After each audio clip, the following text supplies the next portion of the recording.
Page 18. Exercise 4. Listen and read.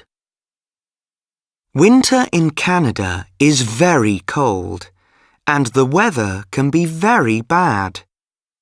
Sometimes there are snowstorms, and driving can be dangerous. Sarah and Nasa's grandpa was in a snowstorm last Monday. He was driving back home from work in strong winds when it started to snow. Grandpa couldn't see anything. First, he stopped the car and sat inside, waiting for help.